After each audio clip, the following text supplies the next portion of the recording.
भगवान की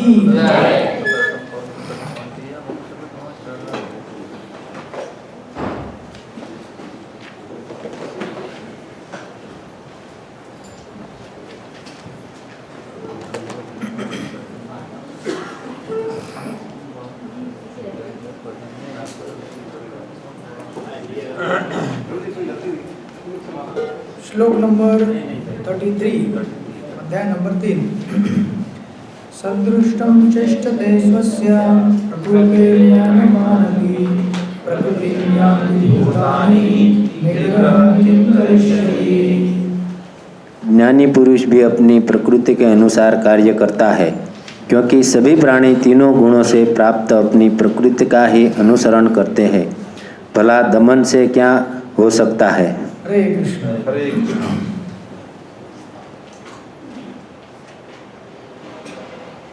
एक इसका फिलोसॉफी है,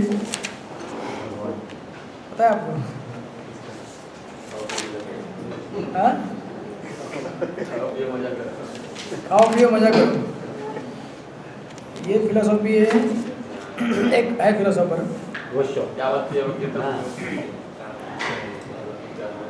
संभोग से समाधि, ऐसा उनका कहना है, लेकिन उससे कभी समाधि होती नहीं है।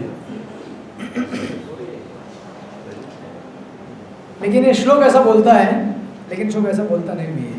कैसे देखिए, मैंने तो बताया कि ज्ञानी पुरुष अपनी प्रकृति के अनुसार कार्य करता है, यानी कि ज्ञानी पुरुष अपनी प्रकृति से कार्य करता है। तो फिर अगर दूसरे अज्ञानी व्यक्ति अपनी प्रकृति के हिसाब से कार्य करते हैं तो क्यों रोकना चाहिए उसको?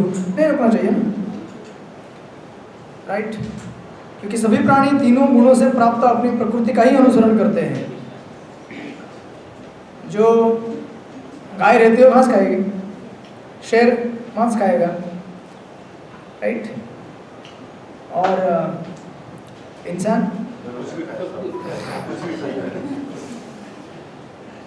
और भक्त प्रसाद, क्योंकि आपने अभी लिया है इसलिए सब लोग अभी निश्चिंत बैठे हैं। तो दो चीजें हैं, प्रकृति एक चीज होती है और वासना दूसरी चीज होती है। प्रकृति इज वन थिंग, वासना इज अनदर थिंग।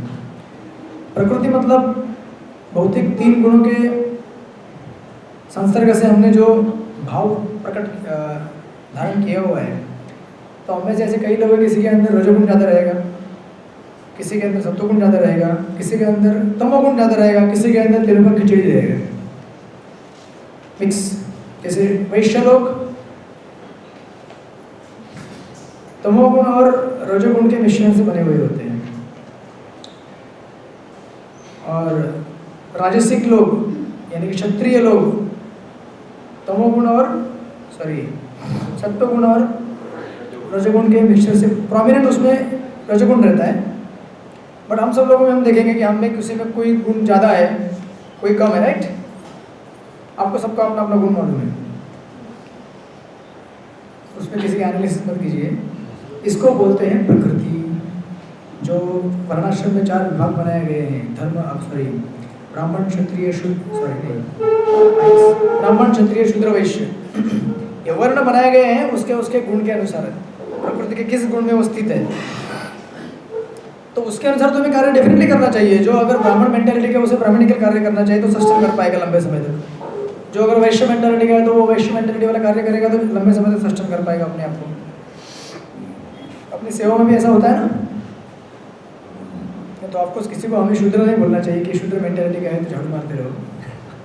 भगवान की सेवा जब करता है तो दिव्य स्तर पर चली जाती है। But the point here is कि जो श्लोक बोल रहा है कि प्रकृति को दमन करने से कुछ नहीं हो सकता, प्रकृति को प्रकट होने दो, लेकिन वो प्रकृति क्या चीज़ है हमें पहले समझना पड़ेगा। तो प्रकृति क्या है? प्रकृति के 3 गुणों से संसर्ग करके जो हमने गुण प्राप्त किया है वो है। और वासना दूसरी और एक अलग चीज़ है। वासना मतलब काम, क्रोध, लोभ, मोह, ये जो षड विकार हैं इसको बोलते हैं वासना। तो इस श्लोक में ये नहीं बताया गया है कि अपनी वासना को छोड़ दीजिए, उसको कंट्रोल करने का फायदा नहीं है। इस श्लोक ये नहीं बोलता है। जनरली हम लोग उसका गलत अर्थ लेते हैं, राइट? पहले आपने जब पढ़ा होगा तो सब यही समझे होंगे ना, अरे हाँ यार ये श्लोक तो बोल रहा है कि प्रकृति को दबा के नहीं रखना चाहिए, जो हमें मन में आया वो करना चाहिए। गीता बोलती है प्रकृति को रिप्रेस करने से क्या फायदा, ठीक है ना? तो लेकिन इसका अर्थ ये है कि वासना, सब लोगों को क्लियर हो गया है? प्रकृति एक चीज़ होती है, वासना दूसरी चीज़ होती है। वासना को हमें क्या करना है? कंट्रोल करना है, प्रकृति को नहीं करना है। प्रकृति को कंट्रोल करेंगे तो बेचारा काम नहीं कर पाएगा, राइट? प्रकृति और वासना के बीच में क्या कनेक्शन है? देखिए प्रकृति 3 गुणों से हमें प्राप्त होती है। वासना भी तो प्रकृति से नहीं, वासना प्रकृति से उत्पन्न नहीं होती है, वासना उत्पन्न होती है हमारे डिजायर से। अब मुझे बताइए, कोई आदमी अगर शराब नहीं पिएगा तो मर जाएगा क्या? लेकिन अगर आप ब्राह्मण मेंटेलिटी के, आप शास्त्र नहीं पढ़ेंगे तो आप मर जाएंगे, आप जी नहीं पाएंगे, आपका माइंड आपको जीने नहीं देगा। समझ रहे हैं आप डिफरेंस? मतलब वासना जो रहती है ना, हम उन्हें एक्सटर्नल चीज़ों को एक्सपोज करके अपने आप को, उसको वो सटल फॉर्म में रहता ही है। हम भौतिक बद्ध जीवन में आए तो मन के साथ हमारे ये चीज़ें, हमारे साथ कंटेमिनेशन आया हुआ है। मतलब ये जो काम, क्रोध, लोभ, मोह, मद, आश्चर्य, 6 चीज़ें हैं वो, लेकिन ये प्रकृति के देन नहीं है, समझ रहे हैं ना आप? लेकिन इनको बढ़ावा दे सकता है रजोगुण। जैसे अगर समझिए, रजोगुण किस चीज़ को बढ़ावा देता है? डिस्ट्रक्टिव में देता है ना। तमोगुण में डिस्ट्रक्शन होता है। नहीं, रजोगुण में भी हो सकता है, क्यों नहीं हो सकता रजोगुण डिस्ट्रक्टिव? आपने एक्सेस खा लिया, ये किसका लक्षण है? तमोगुण का है कि रजोगुण का है? लोभ किसका लक्षण है? अभी 14वें अध्याय में आएगा गीता के। मतलब इन वन सेंस आप ये बोल सकते हैं कि क्लियर कट डिमार्केशन नहीं होता है, उसमें मिक्स रहता है, ऐसा ही बोल सकते हैं। बट 14वें अध्याय में जब आएंगे प्रकृति के 3 गुण, तो उसमें अलग अलग गुणों के वर्णन दिए गए हैं। तो तमोगुण का दिया है आलस, निद्रा, प्रमाद। रजोगुण का दिया है लोभ, तृष्णा और राग, आसक्ति, लोभ चीज़ों के लिए, ये चाहिए और चाहिए और ला। तो अल्टीमेटली जो रजोगुण है वो ग्रेजुअली कहाँ पे पहुँचेगा? तब और फिर डिस्ट्रॉय होगा। इस तरह से समझने की कोशिश कीजिए। इट्स नॉट डायरेक्टली तमोगुण डिस्ट्रॉइंग, बट रजोगुण तमोगुण में उतर जाएगा नीचे और फिर वो आपको नष्ट कर देगा। ज़्यादा खाएंगे तो, ज़्यादा खाया किसी ने अभी? ज़्यादा खाएंगे तो डिस्ट्रक्शन दिखेगा यहाँ पे। वॉर फील्ड में जैसे सब लोग घायल हो जाते हैं वैसे। तो समझ रहे हो ना वासना मतलब क्या है? वासना बेसिकली हम लोग उसको जैसे देखिए अभी हम शांति से बैठे हैं, यहाँ पे किसी के पास वासना है कुछ नहीं है, यहाँ पे कुछ नहीं लग रहा है किसी को, कुछ ना कुछ काम है, ना क्रोध है, ना लोभ है। लेकिन यही अगर हम समझो एक थिएटर के पास से जाते हैं, चलो थिएटर के पास लेके क्लास करते हैं, आप सब लोग बैठे और मेरे पीछे बैकग्राउंड में क्या है? अमिताभ बच्चन की। अमिताभ बच्चन तो नहीं है सही है, लेकिन उसकी कोई भी पुरानी पिक्चर लगा देते हैं यहाँ पे बैकग्राउंड में, और मैं बैठा हूँ लेक्चर दे रहा हूँ। तो आपको कुछ नहीं करना है, आप खाली बैठे हुए हैं, आपके मन में अपने आप क्या होना चालू हो जाएगा? वो अंदर है लेकिन पोटेंशियली प्रकट होना चालू करेगा और आपको एक्टिवेट करना चालू करेगा। ये चीज़ तुझे चाहिए, जा जा जा बैठ उधर, पिक्चर देख। और जब वो देखेगा तो फिर बाकी के तो आने ही वाले हैं उसमें, काम, क्रोध, लोभ, मोह सब भर भर के निकलेंगे उसमें से बाहर। समझ रहे हैं आप डिफरेंस? कितने सारे जो हमारे अनर्थ है, वो अनर्थ एक्चुअली हम खुद पैदा करते हैं। अनर्थ को भगवान ने दिया है क्या? काम, क्रोध, लोभ ऐसे भगवान देते हैं क्या हमको, कि हम पैदा करते हैं उसको? यानी कि एक तरह से आप बोल सकते हैं ठीक है कि भौतिक सृष्टि जब निर्माण हुई, क्रिएशन हुआ, तो ये सब चीज़ें उधर पहले से थी। लेकिन एक्चुअली ये क्या है ना, it is more related to our desires. Actually इस दुनिया में भोगना भी कोई चीज़ है ही नहीं, क्योंकि आप भोग कर ही नहीं सकते ना। ये हमारा मेंटल कॉन्कॉक्शन चल रहा है, केवल इमेजिनेशन रहता है कि ऐसा करने से मुझे आनंद मिलेगा, but actually it is not nothing. इसे भी तो माया बोलते हैं ना, इट्स नॉट एग्जिस्टिंग ओनली। अस्तित्व में है नहीं ये चीज़, है क्या? अगर होती तो आप अब तक तृप्त हो जाते वो चीज़ करके, लेकिन तृप्त नहीं हुए हम लोग। हम कितना भी चीज़ खाते हैं, कितना भी चीज़ पीते हैं, लेकिन कभी ऐसा लगा नहीं कि अरे हाँ अभी हो गया सेटिस्फाइड, अभी नहीं चाहिए। लेकिन भगवान की भक्ति दीजिए ना, संतुष्ट हो जाते हैं, बस अभी और जीवन में कुछ नहीं चाहिए, ये चीज़ मिल गया। ऐसा कभी हुआ?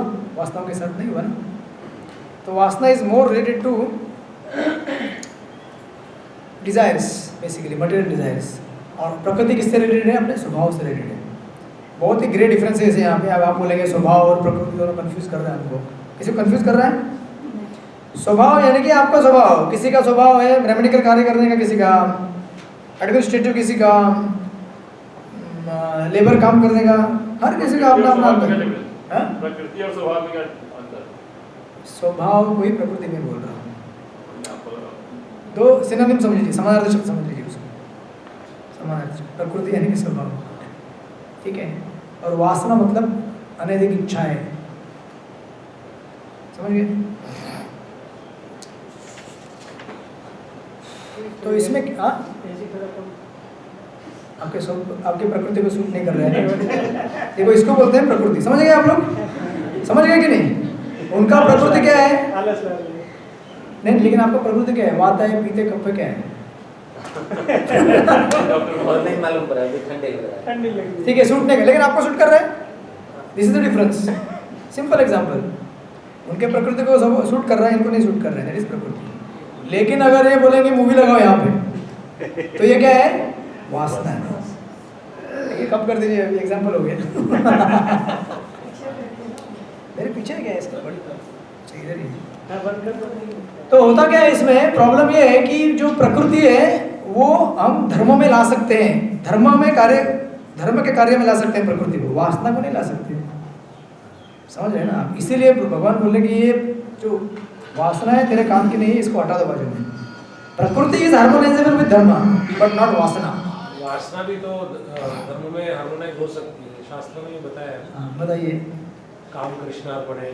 कितनी बार और कौन, उसके लिए कैंडिडेट कौन है? हर कोई हो सकता है। अच्छा, आप काम को भगवान की सेवा में ला सकते हैं? ला सकते हैं, नहीं ला सकते। प्रभुपाद ने यही तो सिखाया है। हाँ, लेकिन आप समझने की कोशिश कीजिए कि ये जो काम कृष्णार्पण अर्पण जो बोल रहे हैं, इसीलिए ये डिस्कशन बिगिनिंग से चालू कीजिए। उसके लिए कैंडिडेट है pure devotee. Pure devotee only can properly utilize this things, और ऐसा होने के बावजूद भी वो यूटिलाइज नहीं करते। बोला गया है हालांकि कोई यूज कर सकते हैं, लेकिन वो नहीं करते हमेशा। देखा आपने कभी प्रभुपाद को हमेशा गुस्सा यूज करते हुए? कभी कभी। हाँ, मतलब इट्स अ रेयर ओकेजन ना, नॉट रेगुलर हैबिट। मतलब इसका मतलब ये है कि वो रेगुलर चीज़ नहीं है वो, क्योंकि आपके हाथ में अगर हथियार दिया जाए तो उसको आप हमेशा इस्तेमाल कर सकते हैं क्या? आप अगर स्किल्ड नहीं है, ट्रेन नहीं है। इवन ट्रेंड आदमी भी रेगुलरली यूज नहीं करते, तो अनट्रेंड आदमी की तो सोचिए, भूल ही जाओ। तो ये हमारे लिए नहीं है। कृष्ण वो बोलते हैं ना, काम क्रोध कृष्ण अर्पणे, भगवान की सेवा में नरोत्तम का ठाकुर बोलते हैं, कोई तो बोलता है। तो ये वही कर सकते हैं बेसिकली। दिस इज युक्त वैराग्य, नथिंग बट युक्त वैराग्य कंसेप्ट है। लेकिन आप में से, हम में से कौन से इतने लोग हैं जो बोलेंगे कि मैं 10 बच्चे पैदा करूंगा लेकिन सारे के सारे भक्त बनेंगे? भक्ति सिद्धांत ठाकुर बोलते थे कि अगर हर बच्चों को अगर कृष्णा कॉन्शियस बनाना तो मैं 10 बच्चे पैदा करूंगा। कर सकते हैं क्या हम लोग? हम पहले खुद कृष्णा कॉन्शियस नहीं है तो हम किसको बनाएंगे कृष्णा कॉन्शियस? उसी तरह से अहंकार, गुस्सा जो है, भगवान अर्जुन को बोल रहा है कि युद्ध में तू लड़ाई कर, गुस्सा यूज कर। हनुमान ने भी यूज किया, लेकिन हम सब कर सकते हैं क्या? क्योंकि वो चीज़ें क्या है, सी काम रजोगुण में रहता है, गुस्सा तमोगुण में रहता है। मतलब it's associated with the mode. जैसे ही वो मोड का संपर्क हमसे आएगा तो वो मोड हमको नीचे खींच के लेके जाएगा। इंस्टेड ऑफ हम उस मोड को ऊपर लेके उसको शस्त्र बना के यूज करेंगे भगवान, ऐसा नहीं होगा हमारे साथ।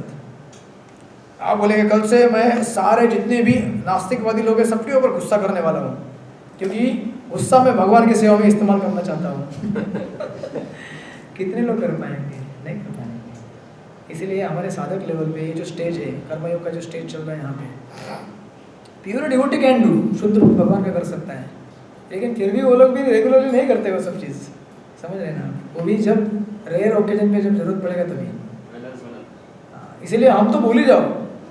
एटलीस्ट मैं तो कभी नहीं सोचता कि मैं इन चीज़ों को भगवान की सेवा में लगा सकता हूँ। काम क्रोध लोभ मोह मद मात्सर्य नहीं, इसमें खतरनाक मतलब खतरा है हमारे लिए। सावधान रहना चाहिए इससे, समझना चाहिए कि ये अपने बस की बात नहीं है। ये केवल भगवान की शुद्ध भक्ति कर सकते हैं, और हम तो शुद्ध भक्त बनने के लिए हमको पता नहीं कितने जन्म लगेंगे। लेकिन प्रकृति हार्मोनाइजेबल है धर्म के साथ। प्रकृति जो है हमारी, आपके ब्राह्मण को सौभाग्य चल रीति वर्षन करते रहिए, आपका वैश्य स्वभाव पैसा गिनते रहिए मंदिर में भगवान के लिए।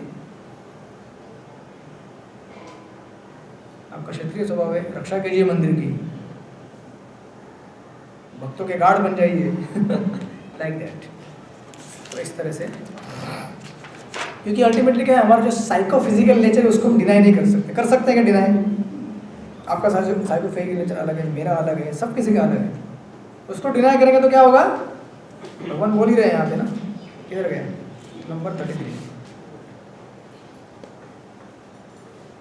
देखिए, तात्पर्य में ऊपर लिखते हैं, कृष्ण भावनामृत के दिव्य पद पर स्थित हुए बिना प्रकृति के गुणों के प्रभाव से मुक्त नहीं हुआ जा सकता, जैसा कि स्वयं भगवान ने 7वें अध्याय में कहा गया है।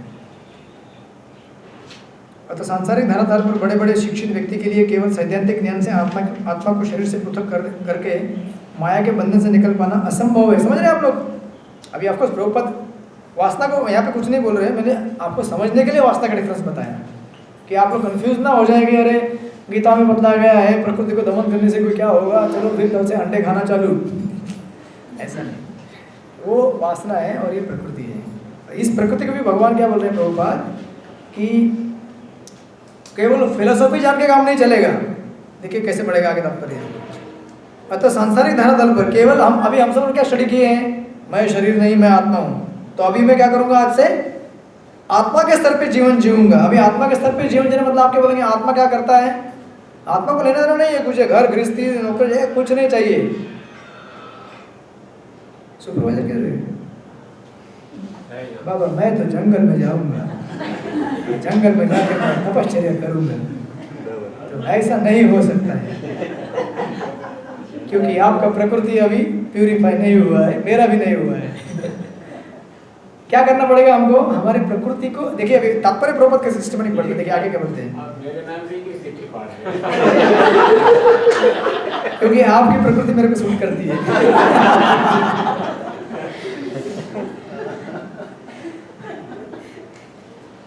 ऐसे अनेक तथाकथित अध्यात्मवादी हैं जो अपने को विज्ञान में बड़ा चढ़ा मानते हैं, किंतु फिर भीतर भीतर पूर्णतः प्रकृति के गुणों के अधीन रहते हैं। ये सेम कॉन्टेक्स्ट आप समझ रहे हैं ना? वही चीज जो हमने बिगिनिंग में स्टडी कर दी तृतीय अध्याय के, वापस आई है। भगवान अर्जुन को क्या बोले कि बेटा तुम क्षत्रिय हो तो तुम ब्राह्मण के जैसा कार्य नहीं कर सकते। आप क्षत्रिय तो क्षत्रिय के जैसा रहने की कोशिश कीजिए। आप जंगल में जाएंगे, बोलेंगे मैं ब्राह्मण बनूंगा, भिक्षा मांगूंगा, पूरी खाने के लिए लाइन लगेगा। आप बोलेंगे लाइन नहीं चाहिए, हटो, मारेंगे उधर से लेकर, तलवार नहीं लेकर लकड़ी देगा।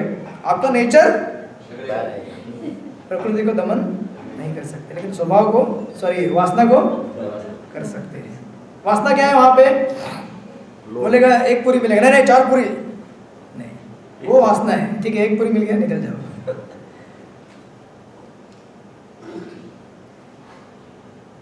अब ठीक तो है ना? 24 घंटा ठीक ही रहता हूँ। क्या बात है।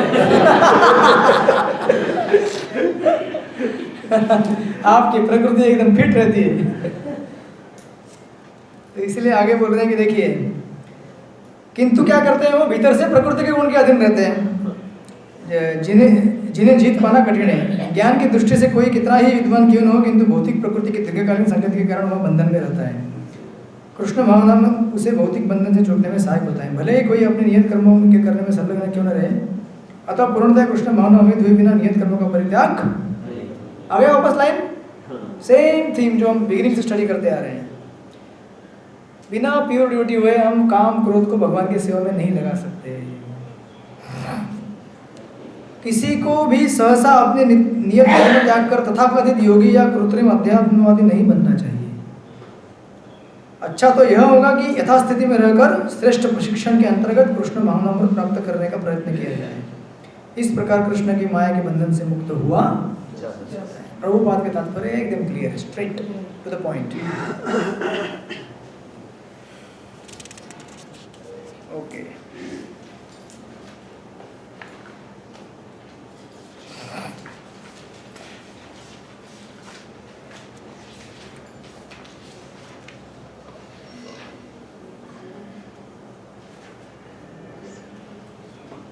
ओके, अभी नेक्स्ट देखिए, श्लोक नंबर 34। आगे इसी थीम को आगे बढ़ाएंगे।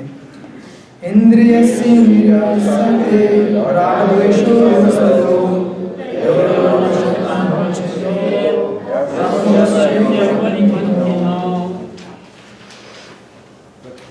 प्रत्येक इंद्रिय तथा उसके विषय से संबंधित राग द्वेष को व्यवस्थित करने के नियम होते हैं। मनुष्य को ऐसे राग तथा द्वेष के वशीभूत नहीं होना चाहिए, क्योंकि ये आत्म साक्षात्कार के मार्ग में अवरोधक है। ओके, तो पिछले श्लोक में क्या बोला? कंट्रोल मत करो। इस श्लोक में क्या बोल रहे हैं? कंट्रोल करो।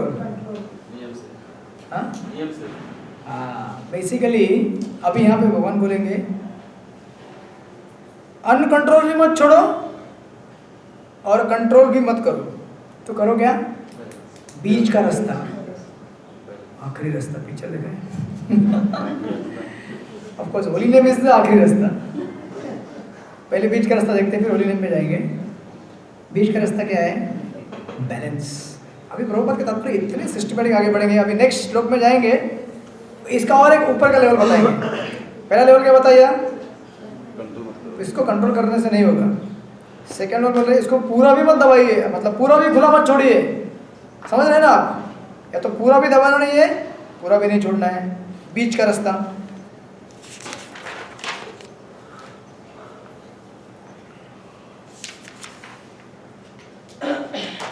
जैसे फॉर एग्जाम्पल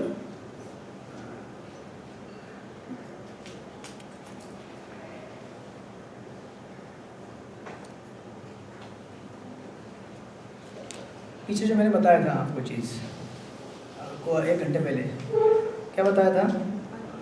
हमेशा अगर आपको जो चीज़ अच्छी लगती है अगर वही करेंगे तो ये क्या हो गया? पीछे वाला श्लोक, गो टू द बैकवर्ड। पीछे वाला मतलब मन पे आदि होने हाँ, मतलब श्लोक नंबर 33 हो गया वो। हमेशा वही करते आ रहे जो आपको पसंद आए। लेकिन अगर 34 क्या बोलता है? मनुष्य को देखिए, इन प्रत्येक इंद्रिय तो था, उसके विषय संबंधित राग द्वेष को व्यवस्थित करने के नियम होते हैं, राइट? मनुष्य को ऐसे राग तथा द्वेष के वशीभूत नहीं होना चाहिए। और तात्पर्य में पढ़ेंगे तब देखिए, जो लोग कृष्ण भावना भावित हैं वे स्वभाव से भौतिक इंद्रिय तृप्ति में रत होने में झिझकते हैं, किंतु जो लोग ऐसी भावना न हो उन्हें शास्त्रों के यम नियमों का पालन करना चाहिए। यानी कि कौन हो गए वो लोग? हम सब लोग हो गए ना बाबा। कर्मकांडी तो है ही, लेकिन हम लोग भी हो गए ना। जो लोग कृष्ण भावना भावित है वे स्वाभाविक भौतिक इंद्रिय तृप्ति में रत होने में झिझकते हैं। हम झिझकते हैं क्या? नहीं झिझकते। शुद्ध भक्त को छोड़ के बाकी सब छन्नी चलनी में डालने के बाद ऊपर जो बैठेगा वो निकल गया, नीचे जो उतर गए सबके लिए हमारा। मतलब कलयुग ऐसा ही है, सतयुग में नहीं गए, द्वापर में नहीं गए, त्रेता में नहीं गए, कचरा नीचे बच गया, कलयुग में उतर गए। इसके लिए भगवान बोले तुम ना यज्ञ करने के लायक हो, ना तुम ध्यान करने के लायक हो, तुम केवल बोलो, लेकिन हम बोलना भी नहीं चाहते। तुमको बड़बड़ करना अच्छा लगता है ना, तो बोलो हरे कृष्णा कृष्णा कृष्णा हरे हरे, हरे राम राम हरे। हालांकि भगवान बहुत इंटेलिजेंट है चीज सिंपल बोलने वाली, लेकिन यज्ञ से बढ़कर है। लेकिन उसका महत्व जानने के लिए सब शास्त्र पढ़ना पड़ेगा तो समझेगा उसका महत्व क्या है। खाली बोलना तो चीज है, लेकिन इतना महत्वपूर्ण है। यहाँ पे बोल रहे कि किंतु जिन लोगों की ऐसी भावना न हो उन्हें शास्त्रों के यम नियमों का पालन करना चाहिए। अनियंत्रित इंद्रिय भोगी भौतिक बंधन का कारण है, किंतु जो शास्त्रों के यम नियमों का पालन करता है वह इंद्रिय विषयों में नहीं फंसता। समझ रहे अभी आप? एग्जाम्पल फॉर, अभी प्रभुपाद उदाहरण देते हैं। जैसे उदाहरणार्थ यौन सुख बद्ध जीव के लिए आवश्यक है और विवाह संबंध के अंतर्गत यौन सुख की छूट दी जाती है। शास्त्रीय आदर्श के अनुसार अपनी पत्नी के अतिरिक्त अन्य किसी स्त्री के साथ यौन संबंध वर्जित है। अन्य सभी स्त्रियों को अपनी माता मानना चाहिए। समझ रहे हैं आप लोग? अभी हर कोई वैरागी नहीं बन सकता है, समझ रहे हैं ना आप लोग? या हर कोई प्रीमैच्योरली रिनाउंस नहीं कर सकता है। तो उसके लिए ऐसा भी नहीं कि नहीं पूरा क्या करो, तुम कंट्रोल करना ही पड़ेगा, नहीं।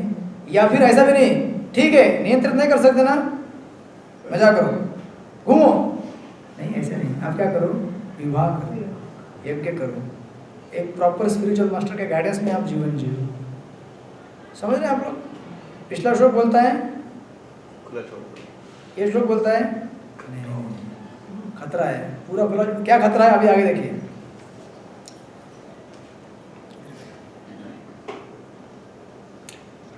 किंतु इन आदर्शों के होते हुए भी मनुष्य अन्य स्त्री के साथ यौन संबंध स्थापित करना चाहता है। इन प्रवृत्तियों को दमित करना होगा, अन्यथा वे आत्म साक्षात्कार के मार्ग में बाधक होंगी। अभी यहाँ पे ये जंक्शन ऐसा आ गया कि प्रकृति तो है ही है, लेकिन प्रकृति वास्तव में कन्वर्ट हो सकती है अगर हमने प्रकृति को ज्यादा ही एक्सप्रेस कर दिया तो। समझ रहे हैं आप? अभी समझ रहे सब लोग? हमारी प्रकृति है कि ठीक है चलो, हमारा नेचर क्या है, किसी का नेचर रहेगा गृहस्थ धर्म का, किसी का ब्रह्मचारी का नेचर रहेगा।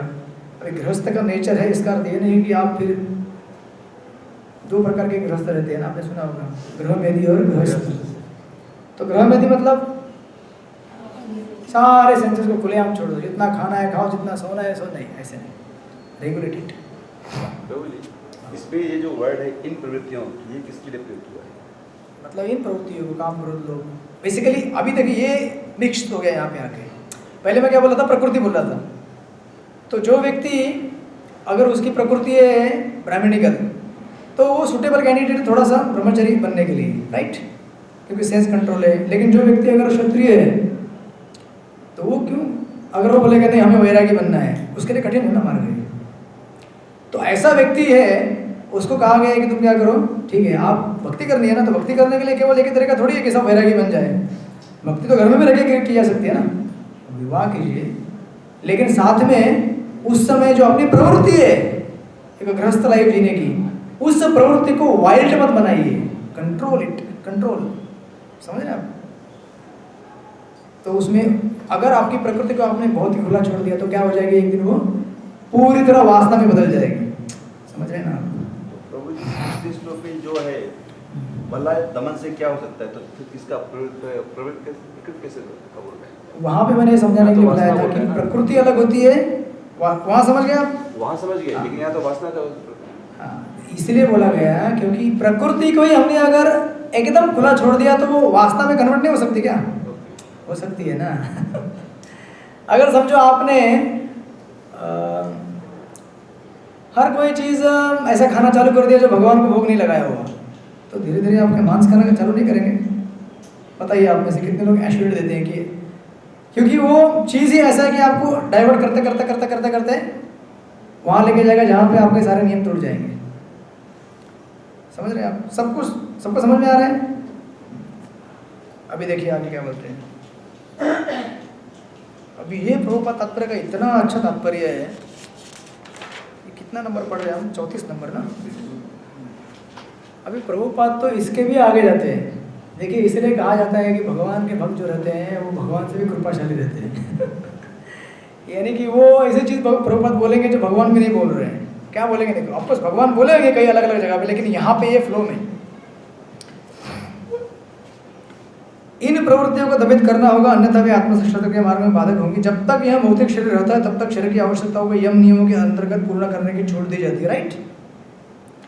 किंतु फिर भी हमें ऐसी छूटों के नियंत्रण पर विश्वास नहीं करना चाहिए। दिस इज द, ठीक है। मनुष्य को अनासक्त रहकर इन यम नियमों का पालन करना होता है, क्योंकि नियमों के अंतर्गत इंद्रिय तृप्ति का अभ्यास भी उसे पथभ्रष्ट कर सकता है। जिस प्रकार की राजमार्ग तक में दुर्घटना की संभावना बनी रहती है। और प्रभुपाद क्या लिखते हैं, भले ही इन मार्गों को कितनी सावधानी से देखभाल क्यों न की जाए, किंतु इसका कोई आश्वासन नहीं दे सकता कि सबसे सुरक्षित मार्ग पर भी कोई खतरा नहीं होगा। Stop, full stop. समझ में आया आप लोगों को? There are accidents even on the royal road. अभी जनरली लोग, क्या हुआ सुपरवाइजर सर, उनकी प्रकृति साथ में दे रही, साथ है। जनरली कहा जाता है कि रॉयल रोड पे एक्सीडेंट नहीं होगा, मतलब रास्ते पे एक्सीडेंट कब होता है? खड्डा है, ये वो है, ठीक से नहीं रोड बनाया है, कोई गिर गया, साइन बोर्ड नहीं है, ये नहीं बने, राइट? यानी कि वो क्या हो गया? अनियमित इंद्रिय तृप्ति का मार्ग हो गया, सही है? अब नियमित इंद्रिय तृप्ति का मार्ग क्या हो गया? हर जगह पे रोड एकदम चकाचक है, साइन बोर्ड लगे हुए हैं, यहाँ पे टर्न लीजिए, यहाँ पे टर्न मत लीजिए, आगे खाइए, आगे उतार है, चढ़ाव है, सब कुछ लिखा हुआ है। लेकिन क्या कोई गारंटी है क्या? अगर हम बोलेंगे हाँ ठीक है, सब कुछ ठीक है, लेकिन मेरा ध्यान अगर भटक गया, मेरा ध्यान नहीं है ठीक से कि मैं कंट्रोल हूँ नहीं हूँ, तो एक्सीडेंट हो सकता है ना। वैसे ही एक तो भगवान पहले बोले कि जो अपने प्रकृति है उस प्रकृति को आप कंट्रोल मत कीजिए, फिर बोले कंट्रोल कीजिए, रेगुलेट कीजिए उसको। प्रभुपाद इसके आगे जाते हैं कि इवन रेगुलेट करने के बाद भी उससे आसक्त मत होइए। समझ रहे ना? जैसे ब्रह्मचारी है, उसके लिए क्या रहेगा? ब्रह्मचारी बोलेगा भाई अपने को तो रोज 2 घंटे सोने का लाइसेंस मिला है, भागवत क्लास हो जाने के बाद मैंने खुद देखा है कैसे होता है। अगर मैं उससे आसक्त हो जाऊंगा, रोज 2 घंटे सोना है, इतना आसक्त हो गया कि अभी सोए बिना होता ही नहीं है, और ग्रेजुअली क्या हो जाएगा? 2 घंटे का 4 घंटा। मैंने देखा होता है 4 घंटा, नहीं होता है? यहाँ पे है कोई ब्रह्मचारी? होता है कि नहीं? होता है। जैसे आप अगर गुलाब जामुन खा रहे हैं, डॉक्टर ने आपको बोला है देखो आपको डायबिटीज है लेकिन एक ही खा सकते हो आप, ठीक है, एक के ज़्यादा नहीं खाने का, और आप उस नियम से आसक्त हो गए, चलो कम से कम एक तो बोला है यार, एक मिला है कम से कम, उससे अगर आप आसक्त हो गए तो ग्रेजुअली एक का क्या हो जाएगा? क्योंकि रजोगुण का लक्षण ही यही है कि कितना भी आप संतुष्ट करने का कोशिश कीजिए, संतुष्ट नहीं हो सकता। एक देगा तो 2 मांगेगा, 2 मांगेगा तो 3 मांगेगा, जब तक आपका बॉडी बोलेगा नहीं अभी वो उल्टी आएगा तब तक बॉडी उसे बंद नहीं करेगा। सिमिलरली एग्जैक्टली लाइक दिस, नियमित इंद्रिय तृप्ति भी हमारे लिए क्या है? खतरा है। अगर हमें भक्ति में अग्रसर होना है, प्रगत होना है, तो हमें नियमित इंद्रिय तृप्ति से भी अनासक्त हो जाना चाहिए, बचना चाहिए। उसके उस लाइसेंस के ऊपर निर्भर नहीं रहना चाहिए कि ठीक है प्रभुपाद ने तो बोला है कि हम डिवोटी हैं तो प्रसाद ले सकते हैं, कितना भी प्रसाद ले सकते हैं, और हम क्या कर सकते हैं? हाँ बोलिए बोलिए, बोलते हैं ना भक्त लोग, eat your way back to godhead, prasad खाइए और भगवत धाम जाइए। जैसे कि प्रभुपाद बिगिनिंग डेज में अपने भक्तों को एक गुलाब जामुन, सुना होगा आपने, गुलाब जामुन का एक बहुत बड़ा डब्बा भर के रखते थे दरवाजे पे। कोई भी भक्त जब मंदिर छोड़ के भागने की कोशिश करता था तो एक बार सोचता था यार गुलाब जामुन नहीं मिलेगा, वापस आता था, गुलाब जामुन उठाता था, खाता था, और बाकी भक्त उसको पकड़ के सर में लगा देते थे। अब वही प्रभुपाद जब इस्कॉन आगे बढ़ गया, संस्था बढ़ गई, तो बाद में प्रभुपाद क्या बोलने लगे? नाउ रेगुलेट योर ईटिंग, अपने खान पान के ऊपर नियंत्रण करो। तो भक्त बोले क्या, आपने तो पहले बोला था खाओ, खा के भगवत धाम जा सकते हो। तो प्रभुपाद बोले कि अरे उस समय इंस्ट्रक्शन देने वाला कौन था? मैं था। मैंने बोला था कि तुम क्या करो, खाओ। अभी इंस्ट्रक्शन देने वाला कौन है? मैं हूँ। उस समय तुमने फॉलो किया था तो अभी फॉलो नहीं कर सकते क्या? द पॉइंट टू से इसकी नियमित इंद्रिय तृप्ति के चक्कर में नहीं पड़ना चाहिए। खतरनाक है वो, हमको वो डाइवर्ट कर सकती है, क्योंकि उसमें रजोगुण का संपर्क रहता है। इवन हम डिवोटीज से प्रसाद ज़्यादा खाएंगे तो क्या होगा? प्रसाद दिव्य है लेकिन हम दिव्य है क्या? ज़्यादा प्रसाद खाएंगे आलस आएगा, निद्रा आएगी। और रोज अगर ऑपुलेंट प्रसाद खाएंगे, रोज एकदम गोविंदा का प्रसाद खाएंगे, सब चाइनीज खाएंगे, पिज़्ज़ा खाएंगे, चमचम चमचम वाला खाएंगे, मिठाई खाएंगे, तो क्या होगा? बीमार पड़ेगा, बीमार पड़ेगा। अरे रजोगुणी हो जाएंगे ना, बीमार तो पड़ेंगे। इसी ट्राई टू अंडरस्टैंड। आप लोग एकदम बेस्ट क्वालिटी में चले गए हम बीमार तो गिरेंगे definitely, but my point two से इसकी हमारी प्रकृति जो है, हमारा रजोगुण जो है, हमने प्रकृति के संसर्ग में लिया हुआ है, वो रजोगुण भयंकर भयंकर तूफान, जैसे समंदर में बवंडर आता है, हवा वैसा उफल के आ जाएगा ऊपर। और उसका लक्षण क्या है? सब चाहिए, ये चाहिए, वो चाहिए। मिलने वाला तो है नहीं, जितना भी मांगेंगे, और मिलेगा तो भी संतुष्ट होने वाले है नहीं। तो अल्टीमेटली वो किसमें कन्वर्ट हो जाएगा? तमोगुण में। ध्यायते विषयान् पुंसः संघास्तेषु उपजायते, संघात् संजायते कामः, कामात् क्रोधः विजायते। काम करो संतुष्ट होगा तो क्रोध में जाएगा, क्रोधात् भवति सम्मोहः, सम्मोहात् स्मृति भ्रंशात्, स्मृति भ्रंशात् बुद्धिनाशः, बुद्धिनाशः हरे कृष्ण। तो इस तरह से उसका डिग्रेडेशन होना चालू हो जाएगा। इसीलिए भगवान यहाँ पे बोल रहे हैं कि भाई नियंत्रण करो, कंट्रोल करो। और साथ में भगवान ये भी बोलते हैं कि देखिए नीचे जाएंगे तो तात्पर्य में और इसके अलावा और भी चीज़ मिलेगी।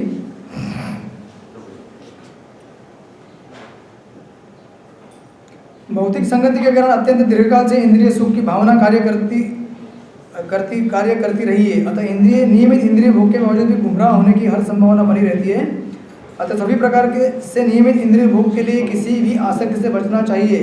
लेकिन कृष्ण भावना ऐसा है कि इसके प्रति आसक्ति से या सदैव कृष्ण की प्रेम भक्ति में कार्य करते रहने से सभी प्रकार के इंद्रिय कार्यों से विरक्ति हो जाती है। अतः मनुष्य को चाहिए कि वह किसी भी अवस्था में कृष्ण भावनामृत से विरक्त होने की चेष्टा न करे। समस्त प्रकार की इंद्रिय आसक्ति से विरक्ति का उद्देश्य अंततः कृष्ण भावनामृत के पद पर आसीन होना है। प्रभुपाद का एक तात्पर्य मतलब एक प्रीचिंग प्रोग्राम है। एक तात्पर्य उठाइए, आपका एक प्रोग्राम हो जाएगा इतना सुंदर विश्लेषण करते हैं प्रभुपाद। और हमारे ग्राउंड लेवल पे आके प्रैक्टिकली समझा रहे हैं कि कैसे काम करेगा या कैसे काम नहीं करेगा। क्लियर? आगे बढ़ते हैं। अब इसके बाद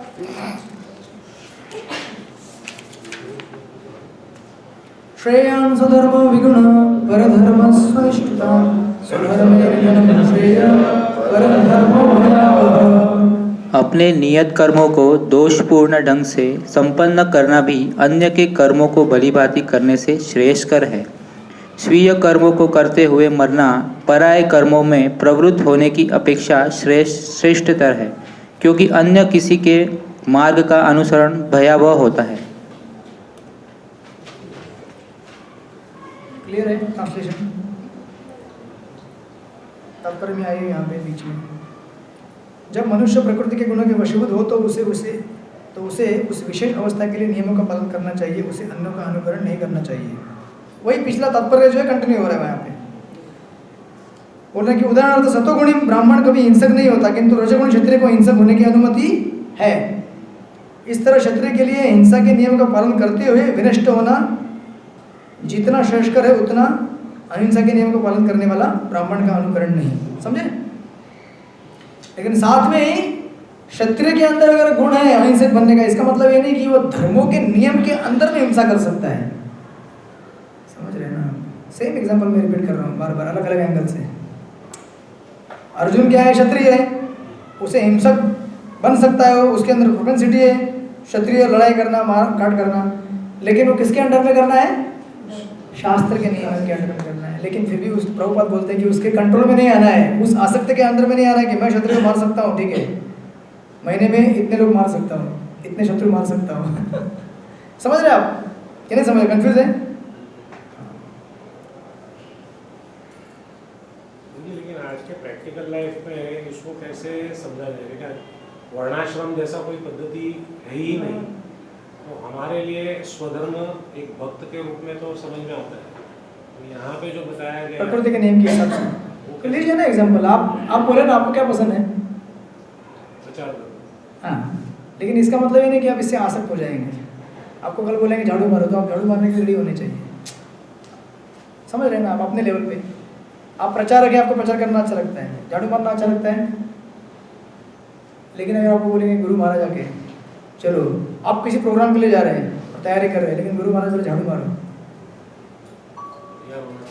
क्या होना चाहिए? यानी कि आप अपनी जो प्रोपेंसिटी है, आपका जो प्रकृति है, ब्राह्मणिकल स्वभाव है, थोड़ा सा शास्त्र पढ़ना है, प्रचार करना है, उसके लाइसेंस के अंडर आपको क्या है? आपको लाइसेंस मिला है कि आप प्रचार कर जाओ, लेकिन इसका मतलब ये नहीं है कि आप उसके कंट्रोल में आ जाओगे आसक्ति के। आपको अगर कुछ ट्रैक चेंज करना पड़े तो ट्रैक चेंज करने के लिए रेडी हो जाइए। मैं वो बात नहीं कर रहा। यहाँ पे जो भगवान बता रहे हैं कि अपने नियत कर्मों को दोषपूर्ण ढंग से संपन्न करना अन्यों के धर्म को करने से अच्छा श्रेयस्कर है। तो मैं ये कह रहा हूँ कि अभी वर्ण अच्छा। नहीं है, तो हमको इसको कैसे अडॉप्ट करना चाहिए? तो इसको सिंपल लीजिए ना, प्रोफेशन में लीजिए। अभी आपका प्रोफेशन क्या है? सर्विस कर मतलब कौन सा सर्विस? कुछ तो रहेगा। लेकिन आप कैसे ऐसे कर सकते हैं कि नहीं है? ऐसा कैसे कर सकते हैं? मिलिट्री का पालन करते हैं वो क्षत्रिय है, जो व्यापार करते वैश्य है, जो झाड़ू पोछा म्युनिसिपल वो शूद्र है। भगवान की व्यवस्था में इधर उधर हो सकता है, लेकिन आप ऐसा नहीं कर सकते व्यवस्था नहीं है। समझा? व्यवस्था से वही मेरा प्रश्न गड़बड़ी है। उनका प्रश्न यही है कि उसको कैसे बैलेंस करें। होना चाहे तो शूद्र जरूर से तो सभी शूद्र है, लेकिन अपना अपना करते हुए समझ कर अपना काम करते हैं तो सभी मिलिट्री वाले क्षत्रिय है, मंदिर सफल थे ब्राह्मण है, व्यापार करते वैश्य है, बाकी सब शूद्र है। इसमें क्या गड़बड़ी है? नहीं, वो यही बोल रहे हैं कि उसको कैसे समझने का, राइट? कि अभी किसी को मालूम नहीं कि मेरा क्या स्वभाव है, ऐसा बोल प्रश्न पूछ, समथिंग लाइक दैट ना, ऐसे पूछ रहे हैं ना कि आपको कैसे मालूम किया? आप अगर समझो कस्टम में काम करते हैं तो कौन सा टाइप का काम होता है? मेरा बैक ऑफिस का नहीं, मतलब कौन से कैटेगरी में है? ब्राह्मण आया, क्षत्रिय आया, शूद्र वैश्य में है। वैश्य है, तो आपको इसमें डाउट है कि ये वैश्य है क्या? ऐसा पूछ रहे हैं आप कि ये बराबर मेरे प्रकृति के हिसाब से है क्या? आज समाज में दिख नहीं रहा है ये वर्णाश्रम पूर्ण रूप से। तो आपको प्रश्न क्या है फिर? तो आज के जीवन में हमारा स्वकर्म क्या है, उसको कैसे समझ के उसको अप्लाई करें, अच्छा, उस पर क्लैरिटी नहीं। हमारे हिसाब से कौन सा कर्म हमारे सही समझ में नहीं आता। प्रभु जी ने कुछ क्लियर किया उसको कि भगवान की व्यवस्था में कोई तो देखिए, इसको समझने के लिए पहले आपको क्या समझना पड़ेगा कि मेरा प्रकृति का गुण कौन सा है, राइट? जब आप समझेंगे कि मैं प्रकृति के इस गुण में स्थित हूँ, तभी आप समझ पाएंगे ना कि फिर मुझे वो कार्य, कौन सा कार्य करना चाहिए। अगर आपको मालूम नहीं कि मैं कौन हूँ, तो मैं क्या कैसे डिसाइड कर सकता हूँ कि मैं डॉक्टर बनूंगा, मैं इंजीनियर बनूंगा, मैं क्या बनूंगा? तो आज के समाज का वो जो एंगल है वो बाजू में रख दीजिए। या उसको ऐसे देख सकते हैं कि उन लोगों को कुछ गुण और कर्म के हिसाब से नहीं चलते वो लोग, वो किसके हिसाब से चल रहे हैं? कुल के हिसाब से। कुल के हिसाब से नहीं चलते। अपनी इच्छा के अनुसार। बेसिकली जहाँ पे पैसा मिलेगा वहाँ पे जाओ, भले तुमको अगर समझो कोई, अभी आपसे एग्जांपल लेट कीजिए अपने आप के, अपनी इज्जत बेच के भी अगर पैसा मिले बेचो, क्योंकि उन लोगों का मेन मोटिव क्या है? इंद्रिय तृप्ति करना है। इंद्रिय तृप्ति करने के लिए भले मुझे ऐसा कुछ कार्य करना पड़े जो मेरे स्वभाव में नहीं है, तो अपनी प्रकृति को दबा के करते हैं लोग। That is the reason people are not satisfied, because they are not working in accordance with their nature. समझे ना? तो ये हो गया बाहर के लोग आएंगे। अभी आप बोलेंगे भक्त के लिए क्या है, तो भक्त के लिए भी वही अप्लाई होगा, लेकिन हम यहाँ पे क्या करते हैं, अभी हमारे लिए भी क्लियर कट नहीं, क्योंकि हम लोग को पहले प्रकृति का गुण हमारे अंदर क्या समझना पड़ेगा ना, और वो गुण समझना इतना आसान नहीं है। समझ सकते हैं कि आपका गुण क्या है, आपके अंदर रजोगुण ज़्यादा है, तमोगुण ज़्यादा है, सतोगुण ज़्यादा है, बट मोर और लेस समझ सकते हैं आप कि चलो भाई मेरे अंदर ज़्यादा प्रोपेंसिटी क्या है, थोड़ी ब्राह्मणिकल प्रोपेंसिटी, तो मैं ब्राह्मणिकल कार्य करूँगा। लेकिन उसके लिए भी क्या है, आज की जो समाज व्यवस्था है वो आपको सपोर्ट नहीं करेगी, इन द सेंस कि अगर आपको ऐसा जॉब कर, आप समझो आपने फ्लैट लिया है, उसका भाड़ा है, उसका कीमत है 50 लाख रुपए, अगर आपको चुकता करना है, अगर और आप बने हैं टीचर, आपको पगार मिलेगी 10,000 रुपये, तब कर पाएंगे क्या? तो आपको फिर ज़बरदस्ती वो ऐसा काम करना पड़ेगा कोई दूसरा जिसमें ज़्यादा पगार हो लेकिन आपके स्वभाव के साथ सपोर्ट ना करता हो। तो ये कौन सा इशू हो गया? सोशल इशू हो गया। फिर ये हमने समाज व्यवस्था को ऐसा तहस नहस करके रखा है कि आदमी अपने स्वभाव के हिसाब से काम नहीं कर पाएगा। समझ रहे हैं ना? अगर करना है, देखिए ऐसे भी लोग रहते हैं, लेकिन फिर आपको रेडी रहना पड़ेगा रिस्क लेने की लाइफ में। बहुत कम है। जैसे मुझे याद है, मैं जब कॉलेज में था तो मेरे पिताजी मेरे को बोलते थे नहीं आपको तो केमिस्ट्री में करना है, क्योंकि आपको आगे जाके क्या करना है, केमिकल फैक्ट्री में काम करना है। तो लेकिन मुझे बिल्कुल नहीं करना था, तो मैंने नहीं किया। मैंने फिर MSc किया, बॉटनी में किया। तो मैं आके फैक्ट्री में काम कर, नहीं मतलब वो तो अलग स्तर हो गया, लेकिन मैं इस स्तर में बता रहा हूँ। लेकिन फिर आपको चैलेंज लेने के लिए रेडी होना पड़ेगा लाइफ में कि ओके पैसा कम मिलेगा लेकिन मुझे जो संतुष्टि देता है मैं वही करूँगा। आप रेडी हैं क्या? आप रेडी नहीं है। क्यों? क्योंकि समाज में प्रोपेगेंडा क्या है? Satisfaction is not the propaganda. संतुष्टि पीसफुल लाइफ है, प्रोपेगेंडा नहीं है। प्रोपेगेंडा क्या है? जिसके पास पैसा है वो हैप्पी है, लेकिन वो नहीं है ना, बट वही प्रोपेगेंडा है। बाहर तो क्या करेंगे आप, आपके वो मेंटल प्रेशर है, पीर प्रेशर है, फैमिली प्रेशर है, तो ये बड़ा खिचड़ी बन गया है अभी। इसीलिए इन सब चीज़ों में अगर आप एनालिसिस करने जाएंगे तो आपको कोई एक सटीक आंसर नहीं मिलेगा कि ये क्यों नहीं है या है। इसके लिए सिंपल क्या है हमारे लिए? हमारे लिए एक ही चीज़ सिंपल है कि भगवान जैसे भी हो भगवान की भक्ति करना है हमको। चाहे अभी जो हमने प्रोफेशन लिया है नहीं लिया है, कोई ब्रह्मचारी है, कोई गृहस्थ है, कोई क्या कर रहा है, कोई क्या नहीं कर रहा है, भक्ति करो। कुछ समय भक्ति करेंगे आपको तो अपने आप में समझ में आने लगता है कि भाई जो भी मैं कार्य कर रहा हूँ वो कितना करना चाहिए मुझे। अभी समझा आपको जॉब ऑफिस आवर है 10 घंटा, आपको मालूम पड़ेगा कि 10 घंटा कार्य मेरे प्रकृति के खिलाफ है, ज़्यादा सूट नहीं करता है, लेकिन मुझे करना है, तो आप उसको रेगुलेट करना चालू करेंगे। क्योंकि आपका पैशन एम्बिशन कम हो जाएगा थोड़ा सा। जो अननेसेसरी हमने जो एम्बिशन बना के रखे हैं लाइफ में कि नहीं भाई उसके पास 4 पहिए वाला गाड़ी आएगा तो मेरे पास भी होना चाहिए, मेरे पास 2 पहिए वाला है, ये सब एम्बिशन दूर हो जाएगा। तो अपने आप प्रकृति का जो रजोगुण आपने संपर्क किया है, तमोगुण लिया है, कम होगा। फिर आप अपने स्वभाव में कार्य करना चालू करेंगे और अल्टीमेटली जिस दिन प्योर हो जाएंगे ना, उस दिन आपको कुछ फर्क नहीं पड़ेगा। जैसे विश्वामित्र मुनि क्या बने थे? अरे बाबा क्षत्रिय थे, वो ब्राह्मण बने थे कि नहीं? तो अपने प्रकृति के गुण को उन्होंने क्या किया था? ट्रांसेंड कर दिया था। वैसे परशुराम थे ब्राह्मण, ऐसे कई उदाहरण मिलेंगे आपको शास्त्र में। तो जब आप भगवान की भक्ति करेंगे तो इन गुणों का कुछ फर्क नहीं पड़ेगा। यू विल बी सेटिस्फाइड, क्योंकि आपको जो हैप्पीनेस मिलने वाला है वो आपके प्रकृति के स्वभाव में रहकर कार्य करने से न मिलते हुए आपको भगवान से संपर्क करने में मिलेगा। तो फिर इसके नीचे जो भी कार्य करेंगे उसका कोई फर्क नहीं पड़ता, समथिंग लाइक दैट। तो ये चीज़ जो बोला मैंने आगे आएगा श्लोक में, इसलिए देखिए ये पढ़िए, सॉरी इसी तात्पर्य में श्रेयण स्वरूप में पढ़ रहे हैं ना हम लोग। इसके अंत में देखिए, किंतु जब मनुष्य प्रकृति के गुणों को लांग कर कृष्ण भावनामृत में पूर्णतः लीन हो जाता है तो वह प्रामाणिक गुरु के निर्देशन में सब कुछ कर सकता है। कृष्ण भावनामृत की पूर्ण स्थिति में एक क्षत्रिय ब्राह्मण की तरह रहता है और ब्राह्मण क्षत्रिय की तरह रहता है। अभी देखो हमारा रोल कितना चढ़ता है। सुबह हम लोग रहते हैं ब्राह्मण, जब मॉर्निंग प्रोग्राम करते तो हम सब ब्राह्मण हो जाते हैं, दोपहर आते तो हम क्या बन जाते हैं, क्षत्रिय बन जाते हैं। ये चीज़ यहाँ होनी चाहिए, इतना प्रसाद बनना चाहिए, इतना क्वांटिटी, इतना पैसा। और जब शाम होते तो हम क्या बन जाते हैं वापस, क्या बनते हैं?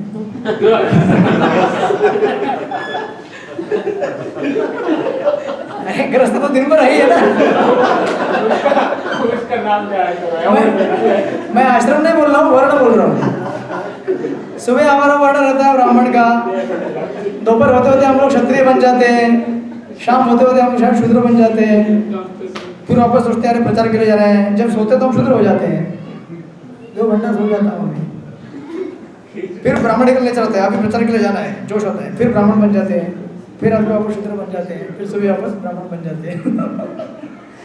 लेकिन अल्टीमेटली हम इन सब चीज़ों को ट्रांसलेट कर जाते हैं क्योंकि हम कोई भी रोल ले सकते हैं, समझ रहे ना आप। एक बार हम अगर भगवान के भक्त बन गए तो हम कोई भी रोल ले सकते हैं क्योंकि हम उसको पार कर चुके हैं, उससे फर्क नहीं पड़ता हमको कुछ। ये प्रकृति के गुण हम फिर छूते नहीं है। इसलिए दिया है उदाहरण, दिव्य अवस्था में भौतिक जगत का भेदभाव नहीं रह जाता। विश्वामित्र क्षत्रिय थे, बाद में ब्राह्मण हो गए, परशुराम ब्राह्मण थे, क्षत्रिय बन गए। ब्रह्म स्थिति में स्थित होने के कारण वे ऐसा कर सकते हैं, किंतु जब तक कोई भौतिक स्तर पर रहता है उसे प्रकृति के गुण के अनुसार अपने कर्म करने चाहिए, साथ ही उसे कृष्ण भावनामृत का पूरा बोध होना चाहिए। क्लियर?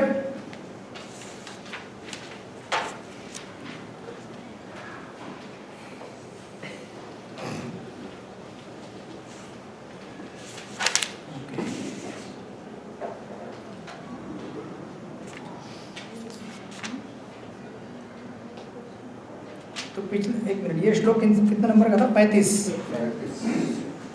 और 33 सॉरी, हाँ 33 श्लोक को लोग या 2 दिया है एनालॉजी कि किस प्रकार गलत उपयोग करते हैं। 33 वाला श्लोक जो है निग्रह करशक्ति, उसको लोग बोलते हैं सम्मुख से समाधि। जो 35 श्लोक है वो जो कन्वर्जन करते हैं ना, एंटी कन्वर्जन वो लोग बोलते हैं दूसरों का धर्म भया हुआ है, अपना धर्म फॉलो करो। समझ रहे हैं आप? जो भी कन्वर्जन करते हैं ना, हिंदू का मुस्लिम, मुस्लिम का क्रिश्चियन, वो लोग इस श्लोक को यूज करते हैं। परधर्म भया, कौन बोलता है? गीता बोलती है। दूसरों का धर्म नहीं लेना चाहिए, अपना ही धर्म प्राप्त करो। लेकिन कौन सा धर्म, क्या बोल रहे हैं, ये लोग नहीं समझते। धर्म मतलब हमारे शरीर का धर्म बोल रहे हो, प्रकृति के हिसाब से जो हमने गुण लिया है। But people miss use it for conversion, anti conversion. और अगर श्रेयान स्वधर्म, ऑफकोर्स इसका स्पिरिचुअल लाइन भी है। श्रेयान स्वधर्म जो है हम स्पिरिचुअल लेवल पे भी ले सकते हैं, भौतिक स्तर के पार। यानी कि देखिए, हर भक्त का भगवान को सेवा करने का अपना एक तरीका होता है कि नहीं? जैसे जो अर्जुन है वो कौन से रस में स्थित है? वो माधुर्य नहीं बन सकता, साख्य बन सकता। साख्य में तो साख्य करेगा भगवान से। माधुर्य मतलब उसके लिए क्या हो जाएगा? रसाभास हो जाएगा। मतलब ये श्रेयान स्वधर्म, हमारे गौड़ीय वैष्णव आचार्य इसको डिवोशनल लेवल पे लेके जाते हैं, वैष्णव लेवल पे, हायर लेवल पे। उसी तरह से जो शांत रस में, वो थोड़ी माधुर्य रस में सेवा कर सकता, नहीं कर सकता। शांत का शांत है, दास्य का दास्य, वात्सल्य का वात्सल्य, यशोदामयी यशोदामयी है, राइट। और जो वृंदावन की गोपियाँ वो अलग है, और जो द्वारका की रानी है वो अलग है। सबका भाव अलग अलग है। उस लेवल पे आप देख सकते हैं श्रेयान स्वधर्म अपने अपने धर्म भाव के अनुसार। ओके, अभी 36 नंबर का श्लोक पे आइए। अभी देखिए, अर्जुन प्रश्न पूछेगा। अर्जुन उवाच अथ केन प्रयुक्तोऽयं पापं चरति पुरुष अनिष्टेन निवाष्णेय बलानेन नियोजितः। दूसरा प्रश्न है कि तीसरा प्रश्न है इस अध्याय में? अर्जुन का। अच्छा, बीच में मैंने बोला था एक प्रश्न है। टोटल अर्जुन ने कितना प्रश्न? अच्छा, देखना पड़ेगा पीछे जाके एनालिसिस, स्टैटिस्टिक्स देखना पड़ेगा। नहीं ना, मैं सोचा कि पहले से अगर नहीं, ऐसे तो प्रश्न बहुत सारे पूछे हैं अर्जुन ने। 16 या 17 कुछ ऐसा है। आप पता कर सकते हैं नेक्स्ट टाइम क्लास में, आप सबको बता दीजिए, मालूम पड़े। मुझे मैसेज आप लिंक नहीं, मैंने लिख के नहीं रखा है यहाँ पे कितने नंबर का क्वेश्चन है। एक क्वेश्चन है, इतना है उनका। तो अभी अर्जुन प्रश्न क्यों पूछ रहे हैं? अच्छा, ट्रांसलेशन नहीं पढ़ा, किसने पढ़ी? अर्जुन ने कहा, हे वृषणवंशी, मनुष्य न चाहते हुए भी पाप कर्मों के लिए प्रेरित क्यों होता है? ऐसा लगता है कि उसे बलपूर्वक उनमें लगाया जा रहा हो। अच्छा, यहाँ पे कोई राम का डिवोटी है क्या? राम भक्त आप है? अभी कृष्ण भक्त बन गए आप? कृष्ण और राम में अंतर करना। नहीं। राम मुरली नहीं बजाते, कृष्ण मुरली बजाते हैं। राम धनुष्य बाण चलाते हैं, भगवान कृष्ण ने एक भी हथियार नहीं उठाया कभी। आप अभी राम के भक्त हैं आप? जय श्री राम, जय श्री कृष्ण, कैसे लगता है? नहीं, जय श्री राम। ये राम के भक्त है, लेकिन जय श्री राम वाले नहीं, सीताराम वाले हैं। जय राम। तो ठीक है ना, सीताराम हो गए ना, राधा कृष्ण तो नहीं हुए ना। अकेले राम और जय श्री राम के नारा वाले नहीं। उसमें भी श्री आती है ना, लेकिन श्री मतलब सीता देवी। जय सीताराम, जय श्री राम, क्या फर्क है? देखिए, चैतन्य चरितमृत में किसका उदाहरण था? रूप गोस्वामी का, उनके जो भाई अनुपम ना, ये वॉज राम भक्ता। हाँ, मुरारी गुप्ता भी। जब उनको बोला कि नहीं आप कृष्ण का भजन करो, तो क्या बोले? मैं नहीं जी सकता, भगवान राम के बगैर नहीं जी सकता। दैट इज श्रेयान सुधर्मो परधर्म भयाव। जिस भगवान से, अच्छा आप किसके भक्त हैं? राधा गोपीनाथ के कि राधा गिरधारी के? नहीं, ऐसे कैसे यार? इस्कॉन के सेम डिटीज है ना, राधा कृष्ण प्रभुपाद ने दिए।